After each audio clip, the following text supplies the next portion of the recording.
Chapter 12. Daisy heaved a great sigh and said, "If it weren't for your first speech spell, Jellock, I'd never have spoken at all, and speaking pig Latin is better than oinking." "Then you will let Jellock do the undo switcheroo, Daisy?" asked Erica. "Yes," Daisy nodded. "For the good of the kingdom, and don't worry about King Ken's pox. I can get rid of them." "Oh, thank you, Daisy," cried the queen. "You are a fine swine indeed." "Ready, oh?" said Jellock. He plucked his wand from where he'd parked it behind his left ear. "Pig, you stand by the window," he said. "King, you by the chopping block." Daisy walked slowly toward her spot. The king took his place as well. "Everyone else, stand back," said the wizard, "and don't interrupt." Jellock waved his wand in a great circle and began to chant. "Hickory pickory, the spell is undone by counting backward. 3, 2, 1. Jellock waved his wand over King Ken and shouted, "3!" Then the wizard waved his wand over Daisy and shouted, "2!" Next, he touched his wand to his own forehead and he kicked up his heels, dancing a silly little jig. As he swept his wand in a big circle, Pierre rushed into the kitchen. "1!" shouted the wizard. "I say!" shouted the king. "Ah, Jire is Jikochun," cried the chef. He ran for Daisy. "Come, pig, I will roast you now." "Help pay," cried Daisy. "Keep away from her, Pierre," cried King Ken. "This pig is about to save my royal hide." Chef Pierre skidded to a halt. "G-pig?" The king nodded. "Say one more word about roasting Daisy and you are fired."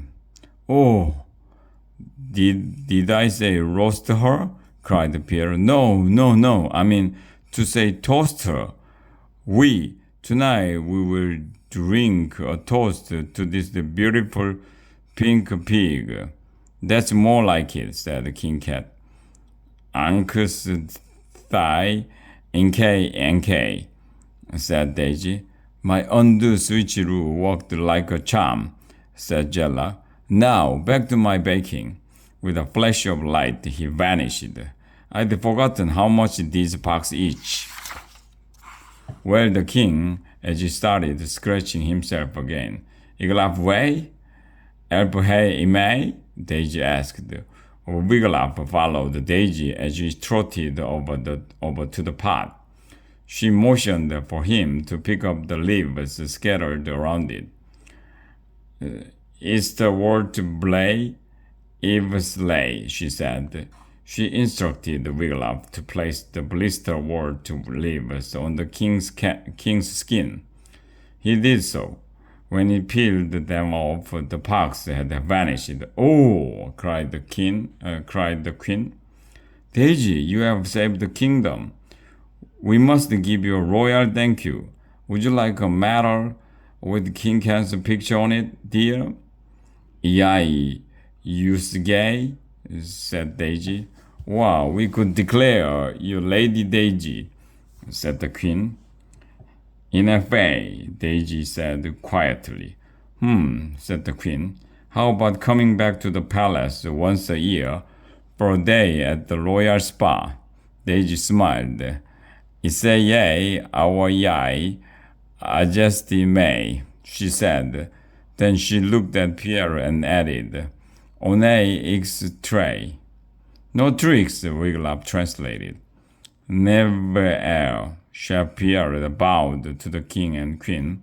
"Indeed, of Kochun, I will make a vegetable stew fit for a king and queen." "Perfect, Pierre," said the queen. She gasped. "Listen, do you hear that?" Outside the palace, Wiglaf heard the people laughing and shouting, "Speech! Speech! Come on, King Ken, we are waiting." "Our subjects are here," cried the queen. "Oh, Kenny, I know you are going to give the very Best speech ever. Come, we must get you into your royal blue velvet robe. For Wiglaf, the next few hours sped by in a happy whirl of excitement. He and his friends joined the subjects in the courtyard for King Can's speech. He forgot almost all of it except for the last line about ordering a walloping big feast. Since this was all his subject wanted to hear anyway, they cheered and shouted, "Long live King Can!" Now Wiglaf knew there would be no more talk of drafting Bob of Bobbyshire to be king. After the speech, everyone sat down at long tables on the palace lawn. Servants brought in Chef Pierre's feast. Wiglaf thought he had never tasted anything so fine as his vegetable stew. Janice said, "It will be hard to go back to DSA tomorrow." "Back to private parts cooking," cried Angus. He swiped his bread around his bowl to get every last bit of stew. Wiglaf did the same. "I wonder how the alchemy convention went," he said. "Maybe Mordred finally has enough gold." "Nah," said Angus. "Uncle Mordred's money-making schemes always backfire. They're as bad as Jellach's spells." Wiglaf smiled. Angus was right. And that meant that Headmaster Mordred would be all the more amazed when Wiglaf showed him his basilisk gold. He reached into his pocket to touch his treasure, but his pocket was empty. "My basilisk gold!" he cried. "It is gone!" "Do you have a hole in your pocket?" asked Janice.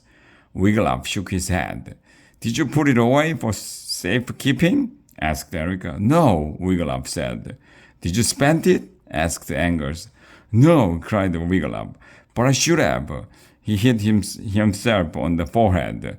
"Now I remember what is so special about basilisk gold. You must spend it within 24 hours or it disappears. Wiglaf was sad to lose his golden treasure, but here he was, a lowly peasant from Pinwick, feasting at the royal palace, and here came a servant carrying a huge tray of pies and cakes and tarts. And who knew what wondrous surprises the journey back to DSA might bring? The end.